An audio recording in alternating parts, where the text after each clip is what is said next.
Assalamualaikum warahmatullahi wabarakatuh. Salam sejahtera untuk semuanya. Saya Pak Ali dari Inside Chamber. Sekarang giliran kelas 8 kita akan membahas materi IPA ya atau ilmu pengetahuan alam. Ya, ini saya ambil dari tahun 2017 ya, revisi tahun 2017. Oke, ilmu pengetahuan alam ya. Eh, kita scroll ke bawah. Bentar. Nah, kita scroll ke bawah dulu. Nah, ini adalah SMP kelas 8 ya. SMP kelas 8. Oke. Semester 1 ya. Hari ini kita akan membahas bab pertama yaitu konsep gerak ya. Bab 1 adalah gerak benda dan makhluk hidup di lingkungan sekitar. Bagian yang A yaitu konsep gerak. Oke, kita langsung saja menuju ke sini. Oke, gerak benda. Ya. Gerak benda dan makhluk hidup ya di lingkungan sekitar. Kita akan scroll ke bawah.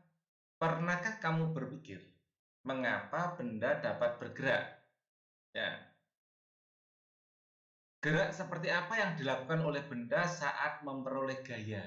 Nah, gaya sendiri itu apa? Kita nanti juga akan pelajari apakah lingkungan sekitar benda dapat memengaruhi gerak benda. Agar kamu dapat menjawab pertanyaan-pertanyaan tersebut, ayo kita mempelajari materi gerak ini dengan penuh semangat. Oke, kita akan lihat di bawah. Tahukah kamu bagaimana suatu benda dikatakan bergerak? Nah, apa itu yang disebut benda bergerak? Ya, benda bergerak bila mengalami perubahan posisi dari titik acuan.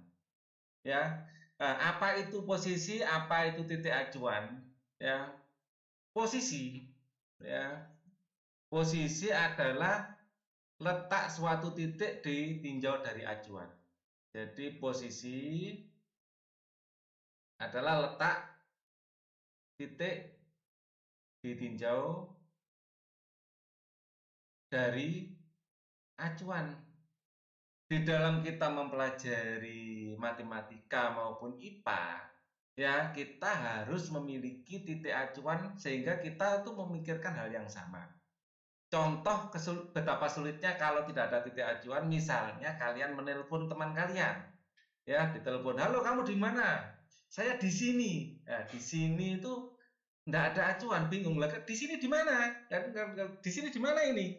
Ya kan gitu ya. Saya di sekolah lah. Kita langsung mikir titik acuan adalah sekolah. Ya. Dan akan lebih bagus lagi, misalnya saya di sekolah ya dari tiang bendera itu 3 langkah ke kiri. Habis itu eh, 3 langkah ke depan misalnya. Nah, gitu enak.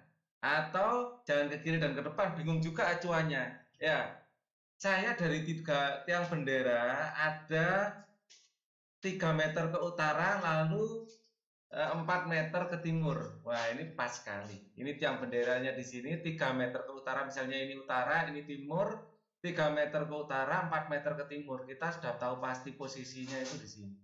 Nah, itulah posisi. Ya, nah, posisi ini akan menimbulkan koordinat. Ya, di koordinat. Ini absis, ya, ini ordinat bersatu menjadi koordinat. Nah, ini namanya posisi kalau di sains ya. Posisi seperti itu harus ada koordinatnya. Ya, kalau dalam ilmu bumi garis bujur sama garis lintang. Nah, itu adalah posisi. Ya, jadi kita spesifik atau koordinatnya bisa koordinat seperti ini, bisa juga koordinatnya koordinat kutub. Ya, ini adalah sudutnya berapa, terus jaraknya berapa. Nah, itu bisa juga. Ya, kalau kita lihat film-film, lihat musuh ada di arah jam 3. Artinya jam 12 itu adalah arah utara, jam 3 berarti oh di sana. Ya. Jadi tanpa menunjuk gitu loh ya. Akhirnya ngomong musuh di arah jam 3 dari kita berdiri dengan referensi 0 derajat itu dari utara misalnya. Ya, biasanya seperti itu. Di dalam navigasi, arah utara sebagai 0 derajatnya. Jadi utara ini 0 derajat, arah jam 3 berarti ke sana toh 90 derajat. Berarti di timur arah jam 3 itu. Ya. Jam kan di sini 12, di sini 3, di sini 6, di sini 9 atau arah jam 3 berarti ada di timur, ya, di sebelah timur mereka berdiri. Ya, itu adalah contoh pentingnya posisi. Nah, benda dikatakan bergerak, ya, dapat bergerak apabila mengalami perubahan posisi dari titik acuan. Harus ada titik acuannya. Ya, benda yang bergerak akan melalui suatu lintasan tertentu.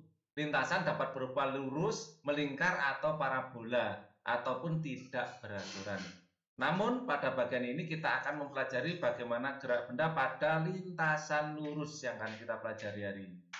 Ya, apa yang harus kamu lakukan? Ini adalah mobil mainan. Ini namanya ticker timer. Dia akan selalu ngetuk pada frekuensi yang tertentu saat jeda waktu yang konstan. Nah, di sini kalau semakin cepat mobil ini bergerak ke bawah, ya, dia maka jaraknya akan semakin jauh. Kalau kecepatannya konstan, V itu artinya velocity, ya, konstan, maka jarak titik-titik ini akan konstan juga, ya. Oke, kita akan masuk pada materi gerak lurus, ya, gerak lurus.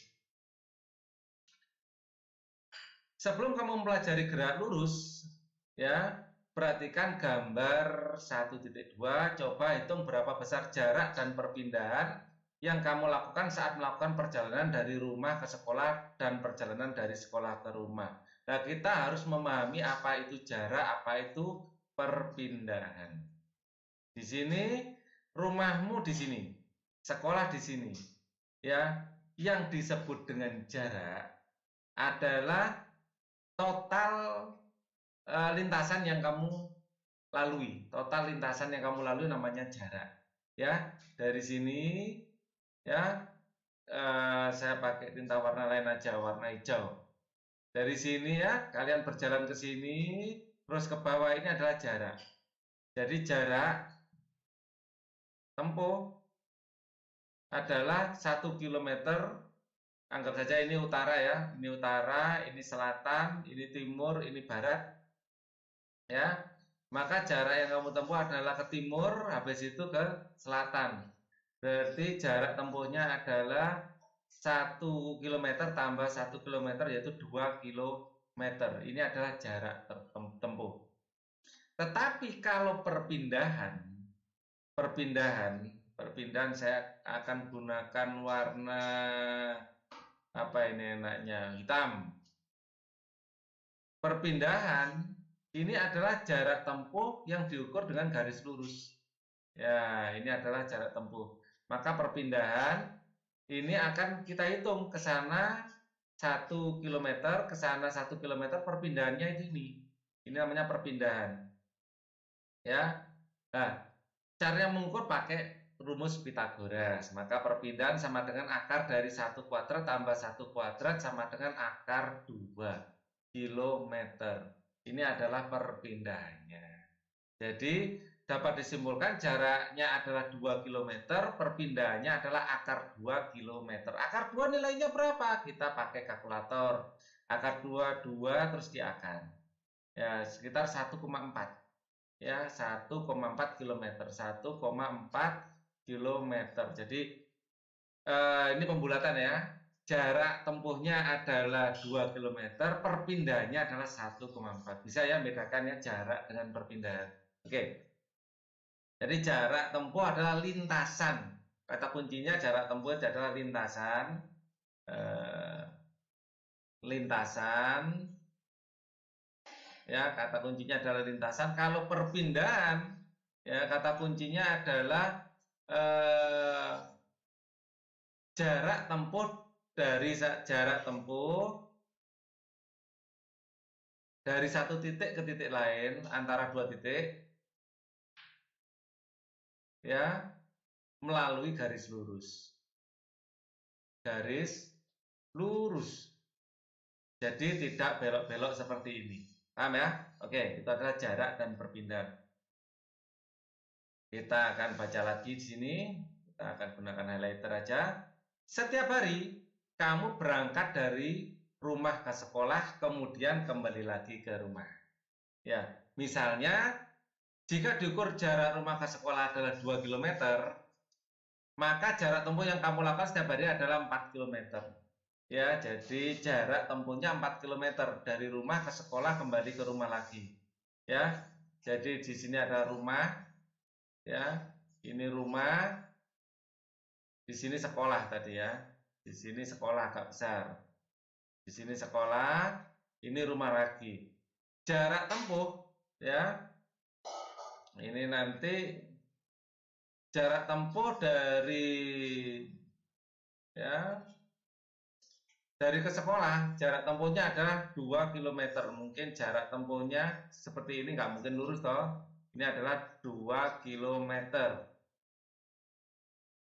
Setiap hari kamu berangkat dari rumah ke sekolah, kemudian ke rumah. Misalnya jika diukur jarak rumah ke sekolah adalah 2 km, jarak tempuh yang kamu lakukan setiap hari adalah 4 km karena pulang pergi. Ini perginya, terus habis itu pulang. Ya, total jaraknya adalah pulang dengan lintasan yang sama kan? Ya, pulang dengan lintasan yang sama, total ini 2 km juga. Jadi total jarak tempuh pulang pergi adalah 4 km.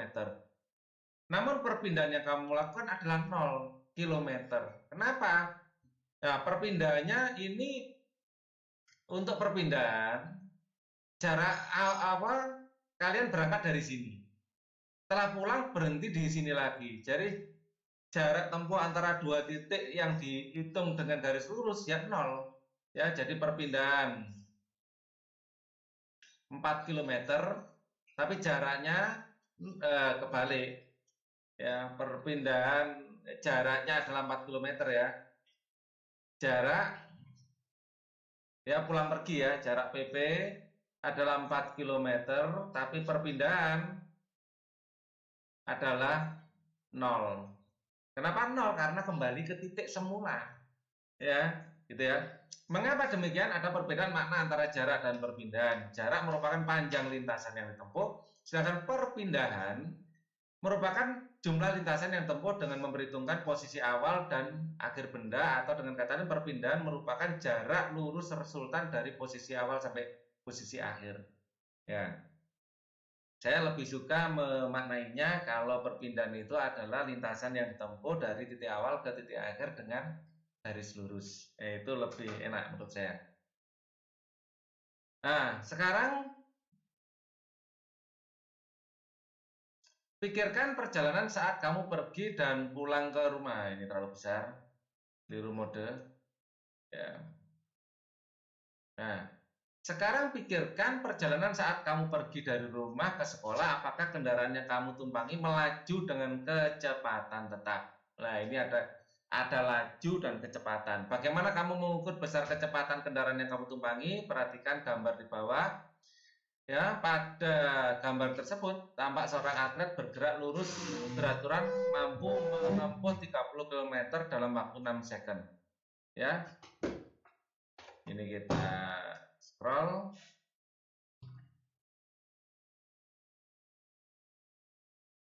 Dengan kata lain, atlet tersebut mampu menempuh jarak 5 meter setiap sekonnya. Ya, 30 km bagi 6 ya, dapat 5.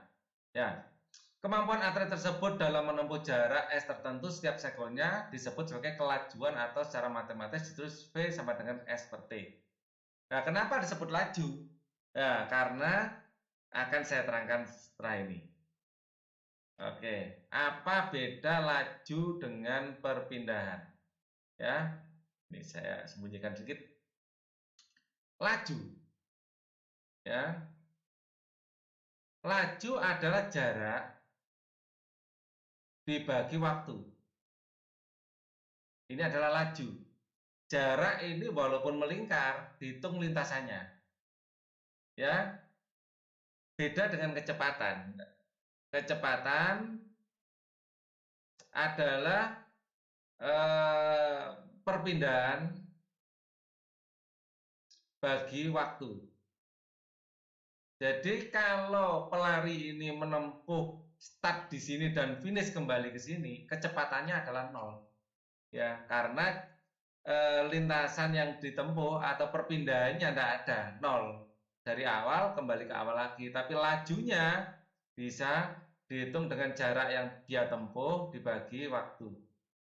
Jadi kalau kita bicara pelari yang melari dalam lintasan tertutup, kita bilangnya laju bukan kecepatan. Dan satu lagi, saat kalian melihat speedometer mobil kalian, ya ini yang tertulis di sini adalah laju, ya bukan kecepatan. Kalian mau belok ke kanan, belok ke kiri, ya ini penunjuknya mungkin akan menunjukkan angka yang sama. Ya, tetapi kalau kecepatan harus beda. Kalau ke kanan positif, ke kiri harus negatif. Itu bedanya laju dengan kecepatan. Ya. Tahukah kamu bagaimana cara mengukur kelajuan kendaraan motor? Apakah benar dengan menggunakan speedometer? Ternyata speedometer yang ada di kendaraan tidak mengukur kecepatan gerak, tetapi mengukur kelajuan. Ya, ini adalah mengukur kelajuan. Karena mobil kita mau atau motor kita mau bergerak ke kanan, ke kiri, ke utara, ke selatan, ke timur, angkanya sama asal ngegasnya sama. Ya, artinya itu adalah laju, bukan kecepatan. Namanya speedometer. Speed sendiri artinya laju. Kalau kecepatan itu velocity. Ya, speed ini artinya laju. Oke. Oke, kita scroll lagi ke samping. Nah, perubahan kelajuan mobil yang sedang melaju. Jadi ini 0 meter, 10 meter, 20 meter, 30 meter, dan seterusnya sampai 90 meter. Ya, nah ini dalam selang waktu yang sama, ternyata semakin lama jarak yang selisih jaraknya semakin jauh. Nah, selisih jarak yang semakin jauh dalam selang waktu yang sama artinya mobil ini sedang dipercepat. Ya, dipercepat. Selang waktunya sama, tapi jarak waktu antar selang waktu berbeda. Ini dipercepat. Nanti ini termasuk GLBB. Gerak lurus berubah beraturan. Ya, gerak lurus berubah beraturan. Ya, GLBB. Nah, kalau selang waktunya konstan, kecepatannya konstan, namanya GLB. Kalau V konstan, kecepatan konstan. Ya, ini gerak lurus beraturan. Gerak lurus beraturan. Oke. Angka yang ditunjukkan pada speedometer selalu berubah-ubah. Hal ini menunjukkan kelajuan mobil yang sedang bergerak. Berdasarkan pernyataan tersebut, dapat kamu mendefinisikan apa yang dimaksud dengan kelajuan sesaat. Berdasarkan gambar 14, dapat kamu menentukan kelajuan sesaat mobil pada saat 2 sekon, 4 sekon, dan 8 sekon. Kelajuan sesaat adalah kelajuan hanya saat di detik 2 sekon. Ya, jadi kelajuannya itu hanya pada selang waktu yang sangat kecil. Delta T-nya itu selang waktunya, delta T itu, delta T adalah T2 dikurangi T1. Ini mendekati 0. Ya. Jadi selang waktunya mendekati 0, kita hitung perubahan jaraknya berapa dibagi perubahan waktu. Ya. Nah, itu adalah kecepatan sesaat atau laju sesaat. Nah, laju sesaat ini adalah di sini 20. Ya, di sini 40, kita lihat penunjuk merahnya di sini atau saya zoom ya. Penunjuk merahnya di sini menunjuk 0. Ini menunjuk 20, ini 40, ini 60. Lah, perubahan dalam selang waktunya tetap, delta T-nya tetap. Delta T-nya tetap. Delta T-nya tetap, tetapi perubahan jarak yang ditempuh dalam setiap selang waktu berbeda. Ya, ini namanya dipercepat. Semakin lama, semakin cepat. Ini namanya biasanya V0 sama dengan 0. Di sini V1 ya. Kecepatan yang dihitung pada tanda waktu pertama adalah berapa? 20 meter per sekon. Di sini V2 adalah 40 meter per sekon sama dengan 40 meter per sekon dan seterusnya. Ya. Dan ini namanya T1. Ini T0. T ke 0, di sini T ke 1. T ke 1 adalah 2 sekon. Di sini adalah T kedua. T kedua adalah 4 sekon dan seterusnya. Ya, jadi ini adalah T8, T berapa? 1, 0, 1, 2, 3, 4, T4. Berarti 8 sekon dengan kecepatannya berapa ini? 80. 80 meter per sekon velocity-nya. Speed-nya. Baik speed maupun velocity simbolnya sama-sama V. Ya, pengertiannya yang berbeda. Oke.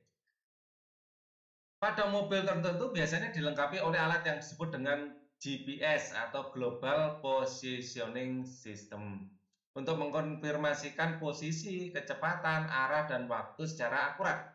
Perhatikanlah gambar 1.5 terdapat GPS mobil melaju dengan kelajuan yang tetap yaitu 20 meter per sekon. Ya, 20 meter per sekon mana penunjukannya ini? Kecepatannya 20 meter per sekon atau 72 km per jam. Ya, tahukah kamu apa artinya? Artinya setiap detik, ya, 1 detik itu menempuh jarak 20 meter. Atau ini, setiap 1 jam menempuh 72 km itu artinya ya. Oke. Jika kelajuan mengukur jarak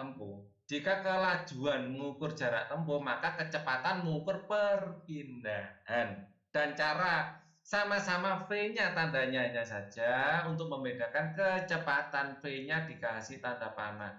Panah ini artinya vektor. Vektor ini adalah ada nilai, ada arah. Kalau skalar hanya nilai saja, kalau vektor ada arahnya seperti ini. Ya, ini menunjukkan bahwa ada arah tertentu. Ya, ini menunjukkan perpindahan. Ya, delta S dan delta adalah perubahan atau selisih. Saya dari tadi menggunakan kata delta S adalah S2 dikurangi S1. Kalau delta T adalah T2 dikurangi T1. Delta itu adalah perubahan. Ini bacanya delta. Ya, oke. Meskipun kelajuan dan kecepatan memiliki definisi konsep yang berbeda, namun gerak lurus beraturan atau GLB, besar kecepatan dan kelajuan memiliki simbol sama V. Ya, satuannya juga sama. Hanya saja, kalau kelajuan hanya V gitu saja untuk membedakannya, tetapi kecepatan ini nanti V dikasih panah atasnya untuk membedakan ya. Ayo kita selesaikan, lengkapilah double bubble map tentang perbedaan antara kelajuan dan kecepatan berikut. Kelajuan berkaitan dengan jarak tempuh. Kelajuan ada speedometer, bisa kita lihat pada speedometer, contohnya pada mobil, pada motor, ya. Kelajuan hanya menunjukkan nilai, tidak menunjukkan arahnya, ya. Nah, berkaitan dengan jarak tempuh. Satuannya sama, meter per sekon dan berkaitan dengan gerak. Nah, kalau ini berkaitan dengan perpindahan. Ya. Dan rumusnya adalah V ya. Nilainya adalah V sama dengan delta S per delta T. Sama rumusnya. Hanya saja ini enggak ada topinya, ini ada topinya. Ya. Ini adalah kalau ini speedometer berarti velocitometer ya. Entah ada enggak ini dari kata velocity maksudnya ya. Jadi alat ini entah ada enggak paling enggak tahu. Seharusnya namanya velocimeter atau velocitometer ya. Contohnya, nah ini contohnya ini adalah eh, apa ya? Nah ini gerakan mobil ini apa? Contoh dalam kehidupan sehari-hari ini adalah misi penyelamatan pada koordinat tertentu, ya. Jadi ini poskonya di sini tempat terjadinya misalnya kapal yang karam di laut. Nah, ini adalah perpindahannya. Jadi ada ditentukan koordinatnya dulu, ya. Ternyata ada kapal yang karam di sini di laut, ya. Jadi ini adalah posko di pinggir pantai, mau misi penyelamatan. Ini kalau ping cepat ya harus dengan garis lurus. Ya ini berdasarkan koordinat dari GPS, ya. Garis bujur, garis lintang. Bujur, sumbu X itu apa? Sumbu X itu ya bujur, sumbu Y itu adalah lintang. Garis bujur dan garis lintang dari GPS dipancarkan dari pesawat yang mungkin terbakar atau karam, tim penyelamat menuju ke sana biar cepat dengan garis lurus ya menuju koordinat yang ditunjukkan GPS pada koordinat tertentu ke sini, atau mungkin pesawat terbang, atau mungkin itu adalah perahu. Yang jelas biar cepat ya pakai garis lurus, jangan belok-belok. Nah, gitu ya. Bisa cocok untuk misi penyelamatan. Perhatikan tabel di bawah ini, waktu dan jarak tempuh bersebeda. Waktunya perubahan delta T-nya semuanya sama. Delta T semua adalah 1 sekon. Dari 0 ke 1 adalah 1, 1 ke 2, 1, semuanya perubahannya adalah 1 per sekon. Ini adalah delta T-nya. Ya, 1. Jaraknya, perubahannya delta S-nya. Delta S-nya dari sini ke sini adalah 2, dari sini ke sini adalah 2, ya, dari sini ke sini adalah 2. Delta S-nya adalah 2, maka dapat disimpulkan ya, V adalah delta S per delta T, yaitu 2 bagi 1 adalah 2 meter per second. Ya. Tabel tersebut menunjukkan besarnya jarak dan waktu yang diperlukan sepeda untuk bergerak. Coba gunakan rumus kelajuan dan percepatan untuk menghitung ya, kelajuan pada second kedua. Kelajuan pada second, semua second ya, second kedua berarti V2 jarak kedua ya, jarak 2 ya, V sama dengan jarak 2 dikurangi jarak 1 dibagi T2 kurangi T1. Jarak 2 adalah 2, jarak 1 adalah 0, T2 adalah 1 ya, T1 adalah 0, maka adalah 2 meter per sekon. Dan ini memang kelajuannya konstan, selalu 2 meter per sekon. Ini adalah gerak GLB. Jadi pada sekon keempat, kelima semua sama. Percepatan yang dialami sepeda, percepatan adalah A. Ini singkatan dari acceleration. Acceleration adalah percepatan. Adalah delta V per delta T. V2 min V1 bagi T2 min T1. Nah, V2 dan V1 sama-sama 2. 2 dikurangi 2, ya kan? Dibagi T2 dikurangi T1. T2 adalah anggap saja di sini ya, T2 adalah 2 dikurangi 1. Ya. 2 dikurangi 1 ini sama dengan 0 dibagi 1 sama dengan 0. Jadi percepatannya 0. Artinya apa? Tidak ada perubahan kecepatan di situ. Saat melakukan perjalanan dari rumah ke sekolah, kendaraan yang kamu tumpangi akan bergerak dengan kecepatan yang berubah-ubah tiap waktu. Perhatikan gambar. Ini namanya dipercepat, semakin lama semakin cepat. Semakin lama semakin cepat. Ini terlambat, semakin lama semakin lambat. Semakin lambat. Ya, dalam selang waktu tertentu ya terjadi perlambatan kalau ini percepatan. Karena di sini lampu hijau dari 0 menuju kecepatan tertentu, lah ini waktu direm dari kecepatan tertentu menuju ke 0. Nah, gambar 1.0 menunjukkan mobil yang sedang bergerak menjauhi lampu lalu lintas dipercepat, sedangkan saat mendekati lampu lalu lintas diperlambat. Semakin lama semakin lambat ya. Percepatan dan perlambatan mobil tersebut dengan mudah dapat diamati dari adanya perubahan besar kelajuan mobil yang ditunjukkan oleh jarum speedometer. Jadi kalau dipercepat speedometernya naik, bergerak naik, kalau diperlambat bergerak turun. Ya. Atau angka yang muncul pada GPS. Secara matematis percepatan dapat dirumuskan A acceleration adalah delta V per delta T, ya. Pt min V0. Delta V itu. A percepatan, satuannya adalah meter per sekon, delta V perubahan kecepatan meter per sekon, delta T perubahan waktu dalam sekon, PT kecepatan akhir, V0 kecepatan awal. Ayo kita diskusikan.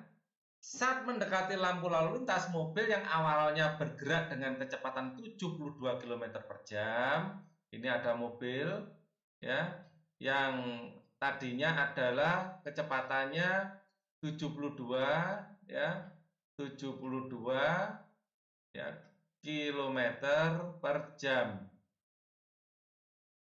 ya, atau 20 meter per sekon. Dalam meter per sekon V sama dengan 20 meter per second. Ya, diperlambat hingga 0 km per jam, diperlambat hingga berhenti mobilnya. Di sini pertama melaju sampai mobilnya di sini berhenti. Ya. Loh, begitu berhenti kok tambah kecil mobilnya. Nah, anggap saja sama ya. Ternyata selang waktu dibutuhkan dari sini ke sini ya, delta T-nya ini adalah 5 sekon. Dengan proses perubahan seperti pada tabel 1.2. Ya, kita hitung saja ya. VT sama dengan 0. Ya. Nah, ini kok 72, ini 20 meter per sekon, ini apa ini? Ya, ini konversi. Cara konversinya seperti ini, 72 km per jam sama dengan 72 kilometer, mau jadikan meter artinya 1000 meter. Jam jadikan detik adalah 3600 detik. Nah, ini kita sederhanakan, kita coret, yang perlu dicoret, nolnya coret 2, berarti 720 dibagi 36 sama dengan 20, satuannya sekarang adalah meter per detik. Ya, seperti itu. Sekarang akan kita hitung percepatannya. A sama dengan delta V per delta T. A delta V, V2-nya berapa? VT-nya ya, VT min V0 dibagi T ke T dikurangi T ke 0 ya. Ini VT-nya berapa? VT-nya adalah 0. 0 dikurangi V0-nya berapa? 20. Dalam selang waktunya delta T-nya 5 sekon, langsung saja tulis 5. Minus 20 bagi 5 adalah minus 4, satuannya adalah meter per second kuadrat. Loh, kok minus? Ya, kalau minus namanya diperlambat ya. Minus artinya diperlambat. Tanda minus artinya kalau tandanya plus berarti dipercepat. Oke ya. Kita akan scroll lagi ke sini. Oke, ini tabel waktunya sudah saya hitung ya. Berapakah perubahan kecepatan mobil dalam setiap sekon? Coba diskusikan dengan teman sebangkumu. Jawabannya seperti yang saya sampaikan tadi. Oke, ini adalah tabelnya. Ngitungnya boleh juga dari sini. Ya, dari sini. Jadi A sama dengan delta V per delta T. Delta V-nya berapa? Delta V-nya adalah 20 kurangi 16 atau 16 kurang 20 ya. Ini VT, ini V0. Adalah 16 dikurangi 20 dibagi selang waktunya adalah 1 dikurangi 0. Ya, ini sama dengan 16 kurangi 20 adalah min 4 ya, dibagi 1 sama dengan min 4 meter per sekon. Hasilnya sama dengan tadi ya. Oke, kita lanjutkan saja. Setelah melakukan diskusi, apakah kamu menemukan besarnya perubahan kecepatan dalam setiap sekonnya? Tidak. Ya. Iya, maaf. Ada perubahan kecepatan dalam setiap sekonnya. Ya. Di sini kecepatannya adalah 20, di sini kecepatannya, kalau perubahan percepatannya enggak ya. Ini kecepatannya 20, di sini 16, 12, 8, 4, dan akhirnya kecepatannya adalah 0. Ya, berdasarkan data yang tersebut dapat diketahui besar perlambatan mobil adalah 4 meter per sekon. Atau percepatannya adalah minus 4 meter per sekon kuadrat. Ya, kalau dinyatakan perlambatan, ini positif saja. Tapi kalau percepatannya, kita tulis negatif. Ya, itu diingat-ingat, hati-hati. V0 adalah 70, ini adalah dikonversi menjadi 20 meter per sekon, tadi sudah konversinya, di sini delta T-nya sudah. Oke, kita lanjutkan aja. Karena perubahan kecepatan mobil dalam setiap sekon selalu tetap, maka percepatan gerak mobil adalah tetap, sehingga mobil tersebut bergerak lurus berubah beraturan atau GLBB. Artinya terjadi perubahan kecepatan dalam setiap selang waktunya. Percepatan benda tidak hanya berlaku pada kendaraan yang sedang bergerak secara horizontal, tapi juga pada benda yang bergerak secara vertikal. Semua benda yang di permukaan bumi mengalami gaya gravitasi bumi. Gaya gravitasi bumi yang dimaksud adalah gaya tarik benda oleh bumi sehingga benda mengalami percepatan konstan yaitu sebesar 9,8 meter per sekon. Percepatan gravitasi untuk memudahkan dalam perhitungan dibulatkan menjadi 10. Jadi misalnya saya punya pohon kelapa. Ya, pohon kelapa. Ya, seperti ini ada kelapanya jatuh. Ya. Nah, ini adalah daunnya. Pohon kelapanya terbakar warna merah. Ya, buahnya cuma satu. Kalau buahnya ini jatuh, ya, maka gerakan jatuhnya ini adalah GLBB.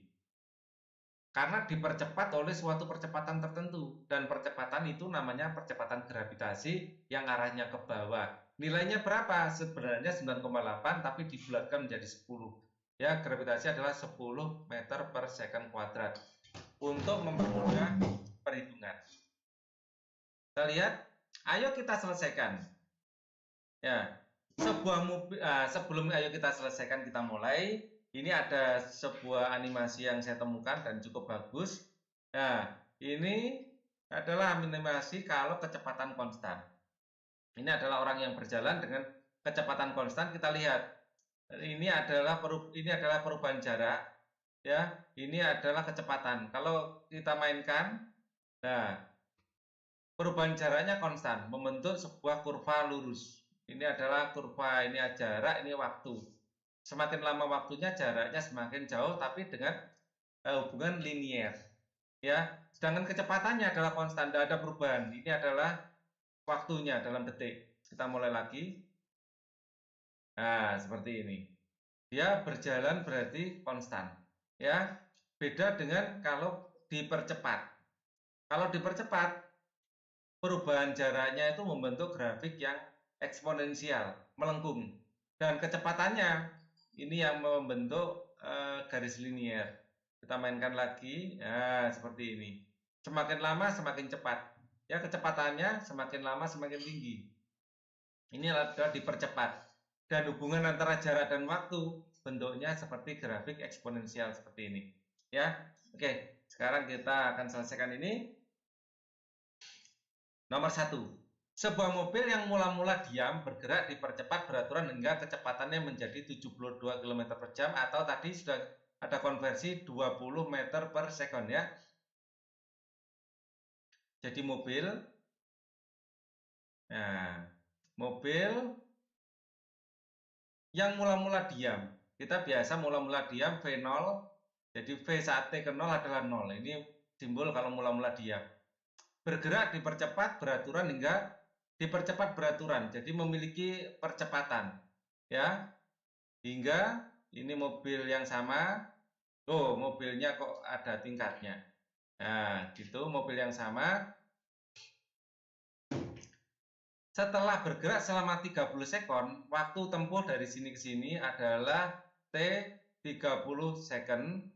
Percepatan yang dialami mobil adalah, nah, percepatan rumusnya adalah delta V per delta T. Delta V-nya ini V1-nya adalah berapa? 72 km per second, 72 km per jam atau 20 meter per second. Jadi ini adalah V2 dikurangi V1 bagi delta T, V2-nya 20, V1-nya adalah 0 dibagi delta T-nya adalah 30. Ya, maka percepatannya adalah 2 per 3 meter per second. Oke, sekarang lu ada buah kelapa yang sudah tua dan matang jatuh dari pohonnya. Nah, saya gambarnya yang agak realistis, namanya batang kelapa itu ya coklat. Kelapanya coklat juga, agak melengkung biar kita enak. Terus ada daunnya warna hijau. Nah, seperti ini. Oke.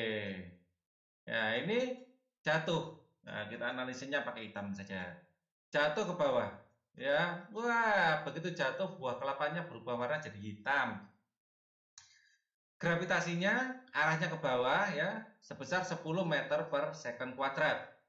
Berapakah kecepatan buah kelapa setelah jatuh selama 3 sekon? Jatuh selama 3 sekon. Delta T-nya adalah 3. Ya. Berapakah kecepatan buah kelapa setelah jatuh selama 3 second. Berarti posisinya sekarang sedang di sini posisinya. Saya hitamin. ya saat delta T-nya 3 sekon. Kita punya rumus percepatan adalah V2 dikurangi V1 dibagi delta T, perubahan waktu. Percepatannya di sini adalah 10 meter per sekon sesuai dengan percepatan gravitasi. Ini 10 sama dengan V2-nya adalah yang ditanyakan. V2, V1-nya adalah 0 dibagi delta T. Delta T-nya adalah 3 ya. Langsung saja kita masukkan 3.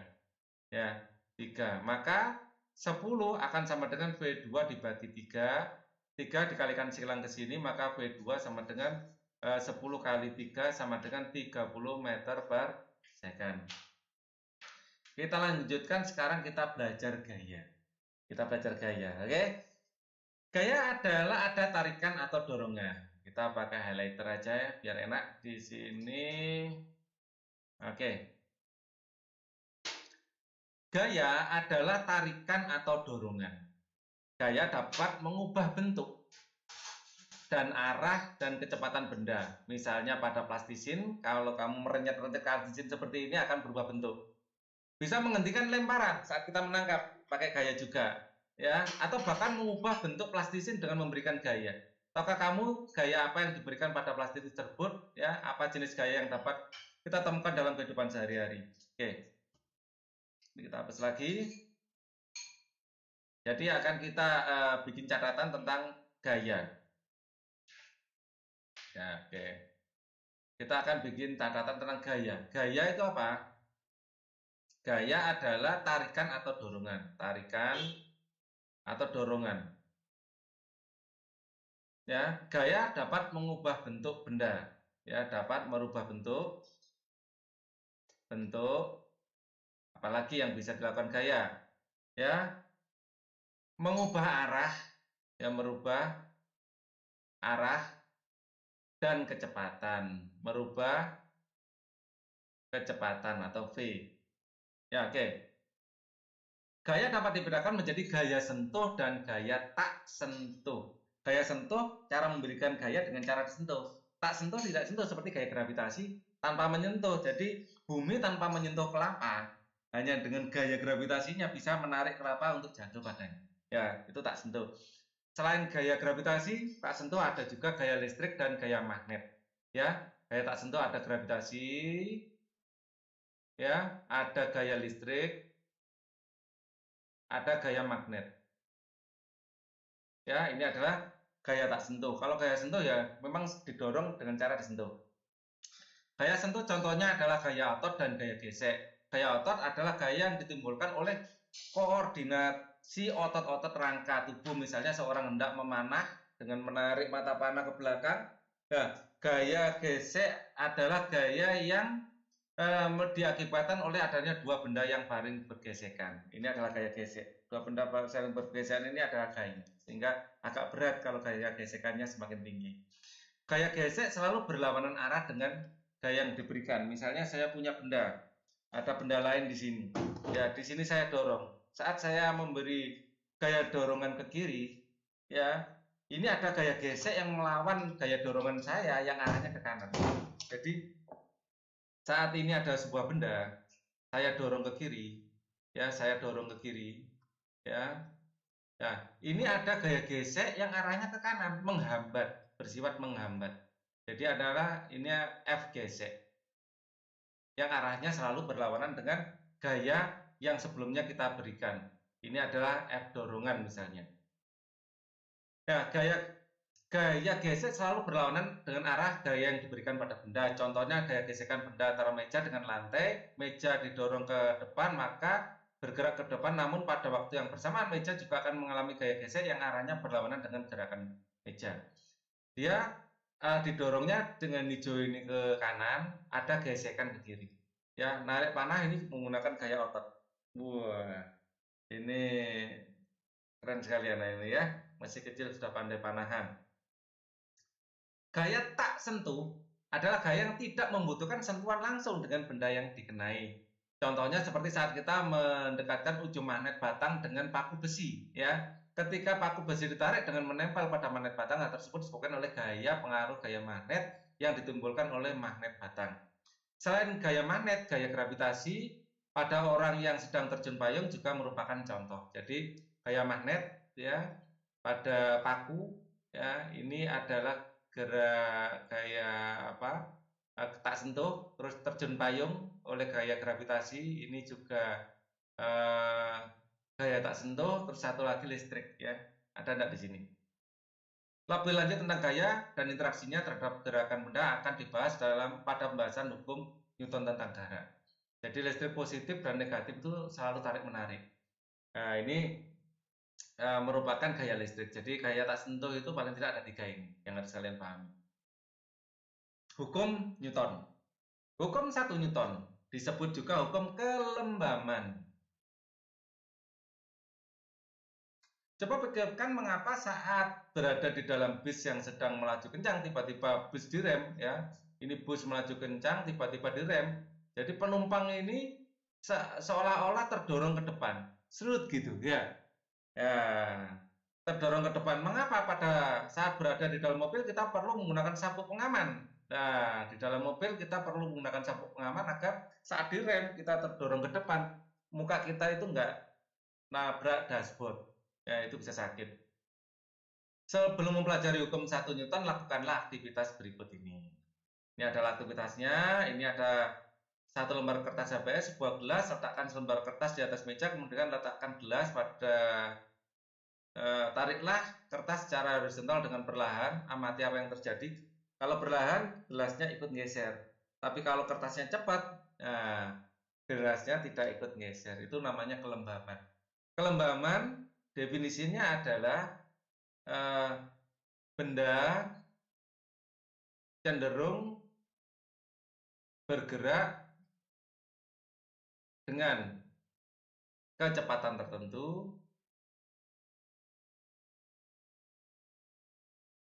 atau diam.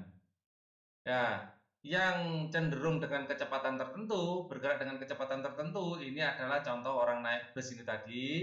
Yang diam contohnya adalah ini. Percobaan menarik kertas di atas di bawah gelas. Kita geser. Apa yang perlu kamu diskusikan? Bagaimana keadaan gelas? Dan ini kalian diskusikan sendiri ya di sekolah ya. Oke, kira langsung scroll pada ini. Enggak apa-apa, kita diskusikan sedikit deh.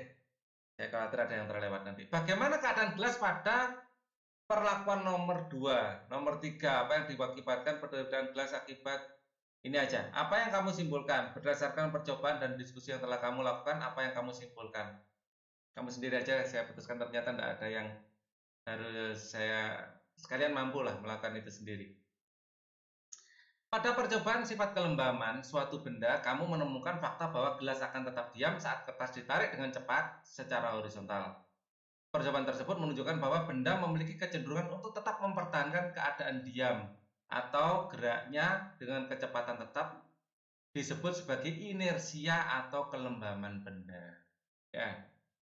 Coba contoh lain yang menunjukkan inersia benda adalah saat kamu berada di dalam sebuah mobil yang sedang melaju kencang, tiba-tiba direm, badan kamu akan terdorong ke depan karena badan ingin mempertahankan gerakannya ke depan.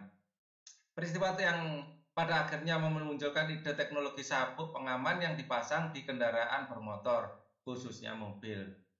Ya. Newton menyatakan sifat inersia benda bahwa benda tidak mengalami resultan gaya sigma F sama dengan 0 akan tetap diam atau bergerak secara lurus beraturan. Hal ini selanjutnya dikenal sebagai hukum 1 Newton. Jadi hukum 1 Newton simbolnya adalah sigma F sama dengan 0 atau Newton menyatakan sifat inersia benda bahwa benda yang tidak mengalami resultan gaya. Kalau tidak ada resultan gaya, sigma F sama dengan 0. Jika tidak ada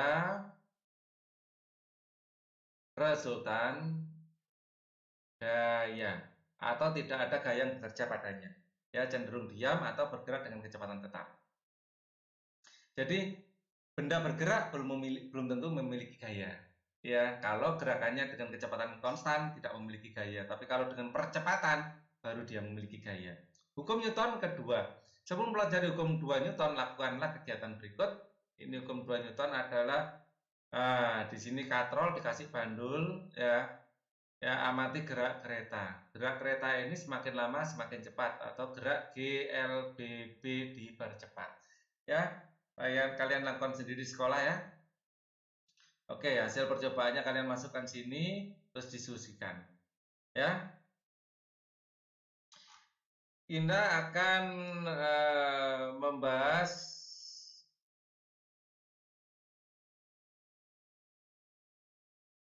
ini langsung pada sini aja. Percobaan tersebut membuktikan bahwa percepatan gerak sebuah benda berbanding lurus dengan gaya yang diberikan, namun berbanding terbalik dengan masanya yang dapat dirumuskan. Ya, jadi A sama dengan F per M. Ya, M itu adalah massa. Massa ini tadi adalah massa dari bukan massa F. Nah, ini saya bikin sketnya. Ini adalah benda. Yang ditarik ini adalah bendanya M. Nah, F ini adalah gaya tarikannya yang ditimbulkan oleh bandul. Nah, ini akan menimbulkan gaya F. Ya, gaya F. Jadi semakin besar masanya di sini, semakin kecil A-nya. Tapi semakin besar massa yang di sini, ya massa besar ini yang menjadikan sebuah gaya gravitasi, massa besar kali gravitasi ini, maka percepatannya juga akan semakin besar. Ya, dalam kehidupan sehari-hari kita sering menemukan fakta bahwa saat memindahkan balok akan lebih cepat jika gaya yang dikenakan semakin besar. Hal ini dikarenakan gaya sebanding lurus dengan percepatan. Dengan adanya gaya yang besar maka akan mendapatkan percepatan yang lebih besar juga. Jadi kalau mendorong balok satu orang dengan dua orang pasti lebih mudah dua orang dan lebih cepat sampainya. Karena gaya yang diberikan dua orang dengan satu orang beda. Ya, ini misalnya satu orang dorong ini adalah 100 Newton. Kalau dua orang dorong harapannya adalah ya 200 Newton ya. Kecuali yang satu ini pura-pura dorong aja ya tetap 100 Newton. Contoh lainnya adalah saat memindahkan meja ringan akan lebih cepat daripada memindahkan lemari berat jika menggunakan gaya ini pengaruhnya dengan massa. Ya, hal ini disebabkan massa meja yang lebih kecil daripada massa lemari dan massa berbanding terbalik dengan percepatan benda. Semakin kecil massa ya semakin besar. Kalian mendorong flash di sini ya cepat saja, tapi kalau mendorong galon air gitu ya berat ya. Apalagi dengan satu jari ya nggak kuat kalau ada airnya. Oke, hukum 3 Newton. Hukum 3 Newton ini adalah hukum aksi reaksi. Aksi reaksi. Pernahkah kamu berpikir bagaimana sebuah roket dapat meluncur ke angkasa? Roket yang terdorong ke atas diakibatkan oleh semburan gas ke bawah. Ini adalah mendorong roket secara reaksi kimia, pembakaran bahan bakar. Ya, para ilmuwan sudah memiliki teknologi untuk pakai fisika, ya, pakai listrik. Nah, tapi kita sedang tidak membicarakan itu. Roket yang terdorong ke atas diakibatkan oleh semburan gas ke bawah. Perhatikan gambar 1.15. Semakin kuat semburan gas ke bawah, maka roket akan semakin cepat terdorong ke atas. Berdasarkan fakta tersebut, apa yang sebenarnya terjadi pada roket yang sedang diluncurkan? Jadi ada gaya gravitasi ke bawah, ya ini gravitasi sehingga menimbulkan gaya berat, ya. Tetapi ada daya dorong ke atas yang disebabkan oleh semburan bahan bakar, pembakaran bahan bakar. Jadi ada gaya ke atas yang disebabkan oleh semburan bahan bakar. Jadi ada aksi reaksi. Jadi ini misalnya roket, ya roket ini memiliki gaya dorongan ke atas oleh gaya semburan roket itu dan memiliki gaya gravitasi yang ke bawah. W. Beratnya besar mana F sama W? Apabila F itu lebih besar dari W-nya, maka roket bisa bergerak ke atas, ya. Bergerak, roket akan bergerak ke atas. Apabila F lebih kecil dari W, nggak akan bergerak. Gaya-gaya yang apa saja yang mempengaruhi gerak roket tersebut? Apakah gaya-gaya pada gerak roket saat pertama kali diluncurkan sama seperti gaya roket saat sudah lepas landasnya? Untuk memahami secara rinci mengenai roket, ayo diskusikan. Yang pertama kali lebih besar daripada setelah sudah lepas landas. Ya. Oke. Perhatikan contoh yang terdapat pada gambar 1.16 disajikan pasangan gaya aksi reaksi yang ditunjukkan dengan menggunakan anak panah atau vektor gaya. Dan keterangan gaya aksi reaksi yang bekerja pada benda. Tugasmu adalah untuk menggambarkan anak panah yang gaya reaksi, ya.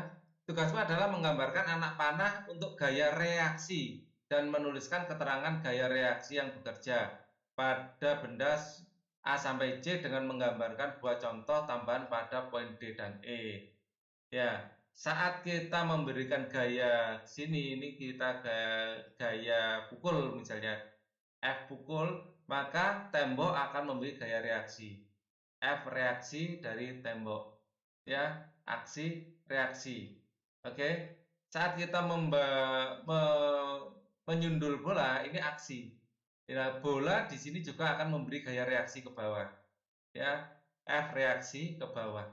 Jadi bola juga mendorong kepala kita. Saat kita mendorong bola, bola juga pada saat yang sama mendorong kepala kita. Saat kita mendorong tembok, pada saat yang sama tembok juga mendorong kita sebagai F reaksinya.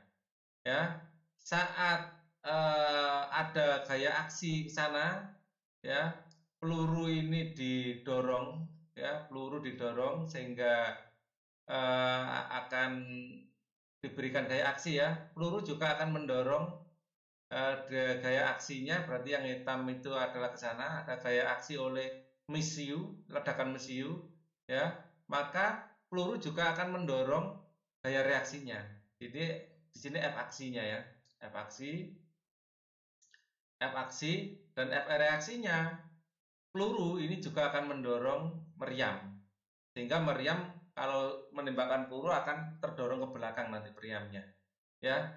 Jadi dem gitu ke belakang, ya. Aksi reaksi yang lain bisa senapan, ya, yang biasa main game. Nah, ini senapan, ya. Saat peluru ke sana ditembakkan, peluru ini didorong oleh mesiu, ledakan mesiu ke sana.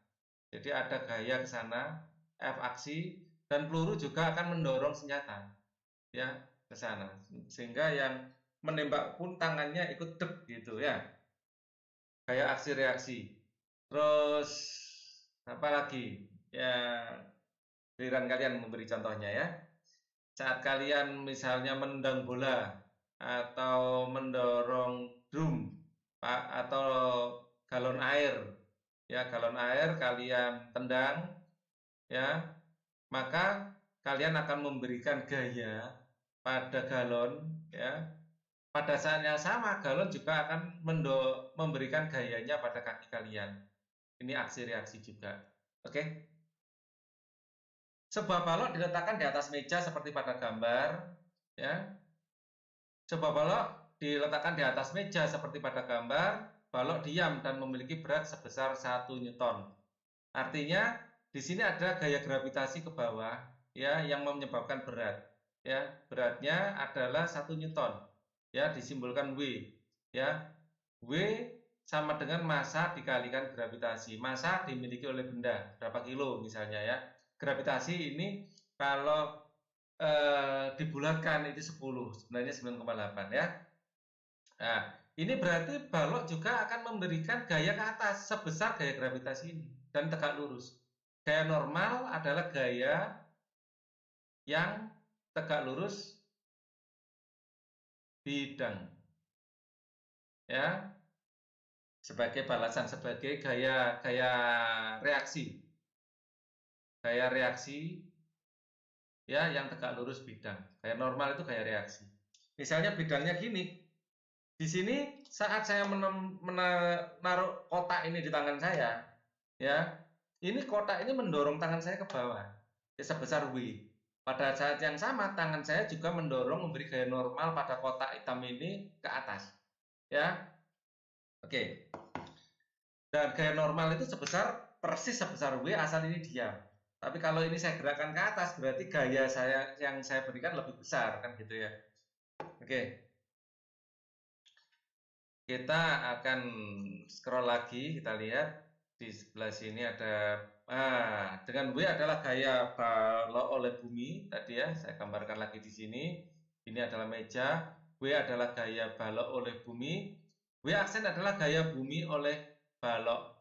Ya, di sini ada W aksen, gaya bumi oleh balok. Ya, gambarnya di mana? Kita lihat di sini. Ya, di sini ada W aksen, gaya bumi oleh balok. Ya, ini ada gaya gesek ke sini, gaya luar ke sini. Ya, jadi selalu bertolak belakang. Oke. F adalah gaya luar pada balok berupa gaya tarik. F aksen adalah gaya geseknya. Ya, tadi F-nya ke sana, F aksennya akan ke sana. Di sini ada gaya gesek. Ya. N adalah gaya normal. Di sini ada gaya normal. Ya, N aksen itu ya sama dengan W-nya itu. N aksen adalah gaya normal pada meja oleh balok. N adalah gaya normal pada balok oleh meja. Jadi balok dan meja ini saling memberi gaya normal. Berdasarkan gambar tersebut, pilihan jawaban yang benar dari pernyataan berikut, lingkarilah jawaban yang benar. Gaya berat balok W sebesar 1 Newton disebabkan oleh bumi dan lantai. Gaya berat balok. Oke, kita perlu benar-benar memperhatikan di sini simbol-simbolnya, W-nya apa, atau amannya. Bagian sini saya saya copy aja. Ya, saya copy. Ya, saya bawa ke atas. Ya, biar kita tidak salah pilih nanti. Saya bawa ke atas, saya carikan tempat kosong. Gimana? Sini aja ya. Nah, saya carikan tempat kosong di sini. Oke. Terus kemudian ini kita jadikan referensi ya untuk menjawab pertanyaan. Oke. Di sini gaya W sebesar 1 Newton disebabkan oleh bumi lantai. Ya, gaya tarik antara bumi dan lantai. W sebesar 1 Newton, W itu yang mana? Ini adalah N, ini W aksen ke atas, W-nya yang ke bawah, ya. Disebabkan oleh interaksi antara balok dan bumi. Ya, jadi balok ini ya berinteraksi dengan bumi. Ya, W adalah gaya balok oleh bumi. Ya, bumi dan lantai, bukan bumi dan lantai, tapi bumi dan balok. Berarti ini salah.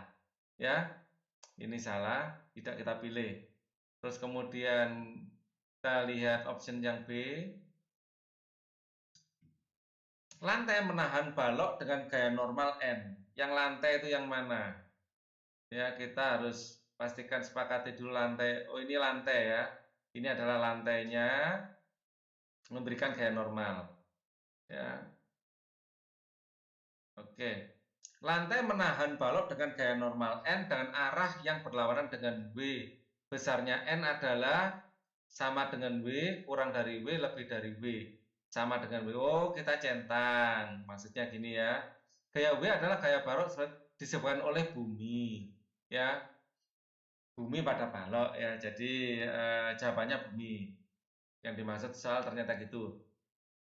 Karena balok berada pada posisi keadaan diam, maka total gaya yang bekerja pada balok adalah 0 karena diam. Sigma F ya, F sama dengan 0 ya, karena tidak ada resultan gaya yang bekerja padanya. Di nilai N sama dengan W, N berlawanan arah dengan W, maka N dan W merupakan pasangan gaya aksi reaksi. Pasangan gaya aksi rekasi, bukan reaksi ya, reaksi. Ya, jadi salah ketik aja. Hal tersebut dikarenakan pasangan gaya aksi reaksi selalu bekerja pada suatu benda yang sama, dua benda yang berbeda, namanya aksi dan reaksi. Dan dapat dilihat bahwa N dan W keduanya bekerja pada benda yang N dan W keduanya bekerja pada benda yang berbeda. Ya, oke. W itu adalah bekerja pada balok, N bekerja pada lantai. Oke, kita akan ada pembahasan lagi hukum Newton ketiga. Hukum 3 Newton menyatakan bahwa ketika benda pertama mengerjakan gaya aksi pada benda kedua, ini misalnya dua buah benda ya, dua buah benda, ini benda pertama, ini benda kedua, benda pertama itu mengadakan aksi mendorong benda kedua, ya, ini gaya aksi, maka pada saat yang sama, benda dua juga mendorong benda A, ya, benda dua juga mendorong benda A. Maka benda kedua tersebut akan memberikan gaya reaksi. Ini adalah aksi, ini adalah reaksi yang bawah. Ya, yang sama besar kepada benda pertama namun berlawanan arah. Sehingga gaya aksi sama dengan minus reaksi. Ingat, ini adalah vektor. Vektor itu ada arahnya. Kita asumsikan arah ke sana adalah positif, maka arah ke sana adalah arah negatif. Ya. Jadi gaya aksi selalu bekerja pada dua benda yang berbeda dengan besar gaya yang sama. Contoh gaya aksi reaksi tersebut misalnya peristiwa orang berenang. Gaya aksi tangan berenang ke air mengakibatkan dari reaksi air. Kita sebenarnya menyibak air, mendorong air ke belakang. Pada saat yang sama air juga mendorong kita ke depan. Ya, gaya aksi pada tangan berenang air mengakibatkan gaya reaksi air ke tangan dengan besar gaya yang sama, namun arahnya berlawanan, sehingga orang tersebut akan terdorong ke depan.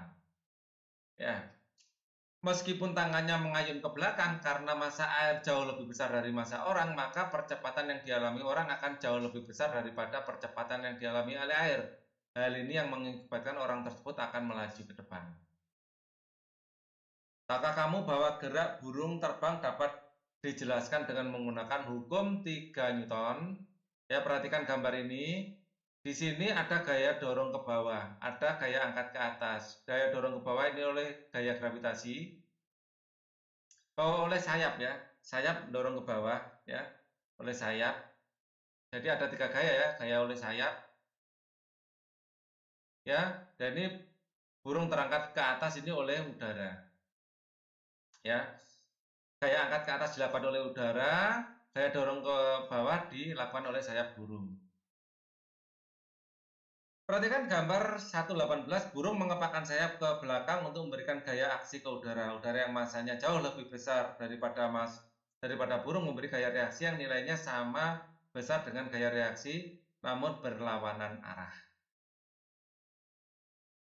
Sehingga mengakibatkan burung dapat melaju kencang ke depan. Bagaimana gerakan burung di tempat yang hampa udara? Coba pikirkan apa yang terjadi pada burung. Walaupun ngepak-ngepak sampai lama, ya dia nggak akan pernah maju karena tidak ada kayak dorongan dari materi kalau di ruang angkasa. Lagian dia juga akan mati ya, nggak bisa napas. Misalnya dia pakai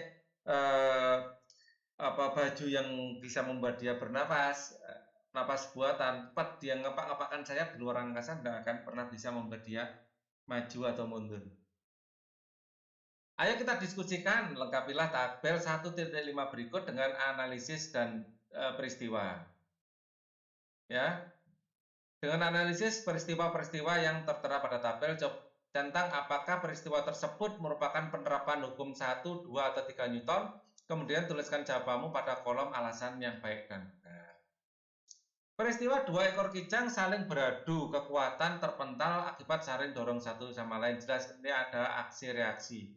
Ya, jadi di sini ada rusa, ya,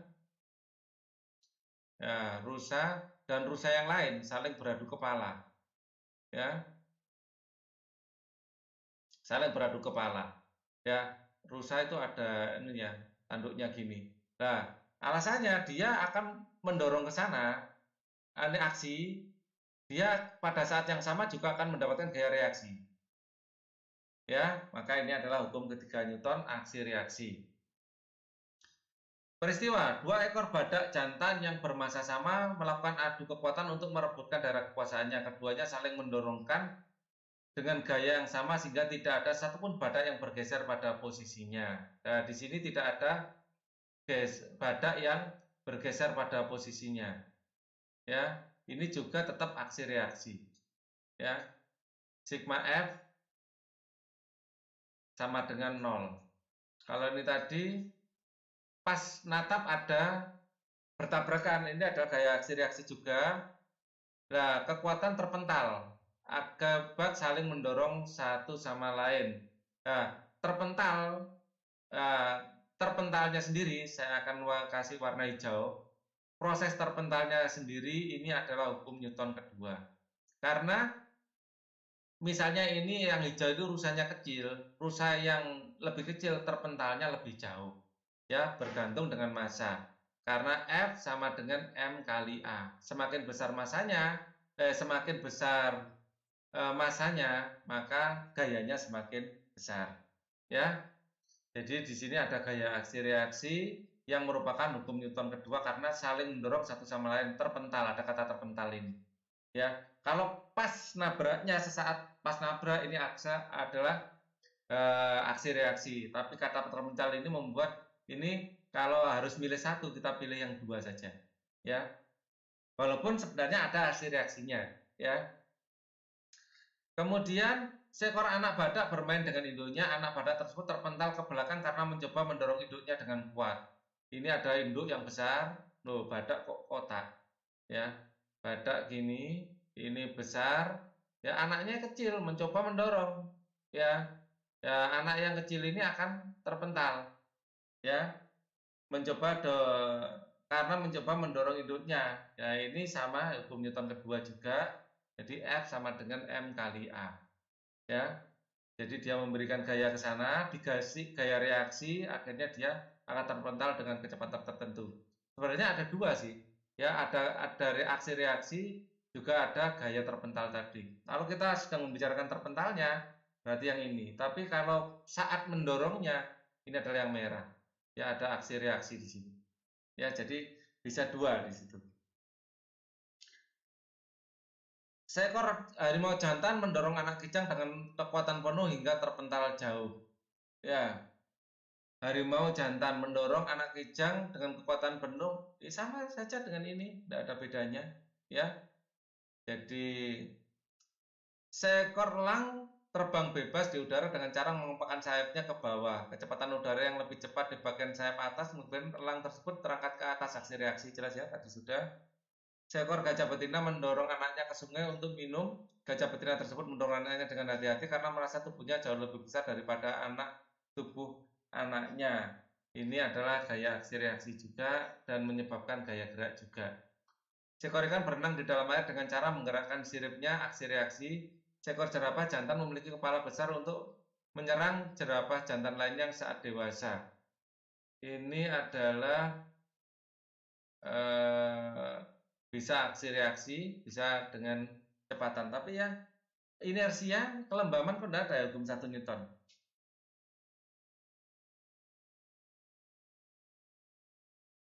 Tapi kalau harus mencari hukum 1 Newton, ya saat diberi gaya ini cenderung diam, ya ini boleh juga. Benda akan cenderung bergerak atau tidak ada di sini ya. Untuk hukum 1 Newton tidak ada. Kalau dia sedang diam, susah bergerak. Mungkin di kasus ini bisa untuk badak besarnya. Jadi harus ada keterangan ya. Untuk badak besarnya dia walaupun didorong oleh badak kecil, dia akan cenderung diam. Ya, atau bergerak dengan kecepatan tetap. Ini boleh sebagai ini contoh kelembaman ya, hukum Newton ke-1. Oke. Jadi sebenarnya dengan alasan tertentu bisa kita mencari hukum Newton 1, 2 atau 3 pada kasus yang sama. Ya, asal kita memberikan alasannya itu sesuai, gitu ya. Ya. Sekarang peristiwa ini contohnya masih ada ya. Coba saya akan beri 1, 2, 3 dengan alasan yang berbeda-beda.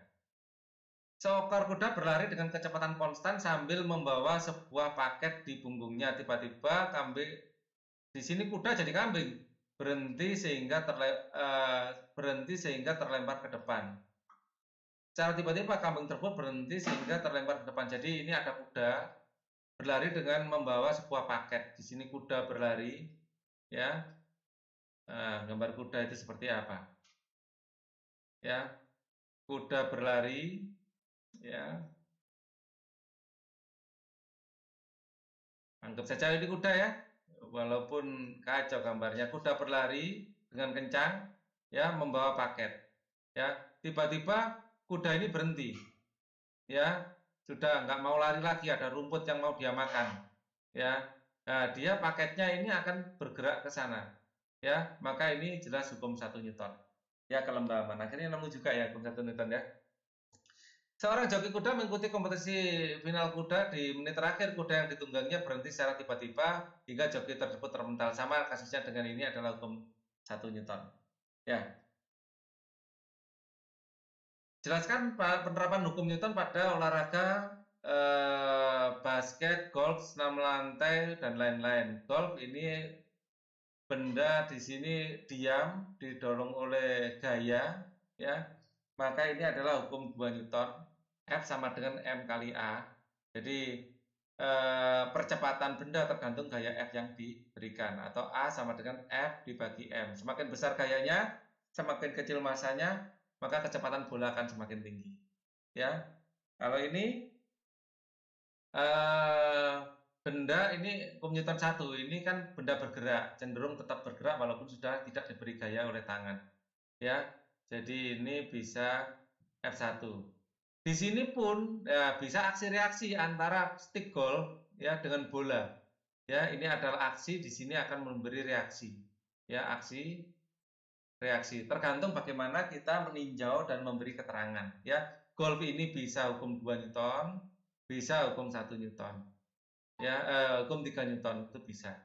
Ya, dan ini bisa hukum 1 Newton kelembaban, bisa juga ini memberikan gaya pada bola, dihukum 2 Newton juga bisa, tergantung bagaimana kita memberi keterangan. Ini juga bola, ya, ini ditendang oleh gaya tertentu, kita bisa pakai rumus ini untuk percepatan bolanya.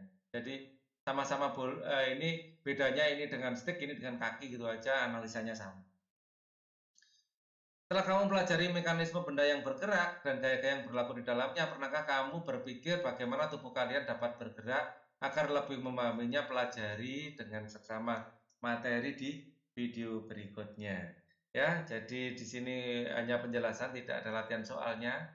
Latihan soalnya mungkin ada di video terakhir dari rangkaian bab 1, yaitu gerak benda dan makhluk hidup di lingkungan sekitar.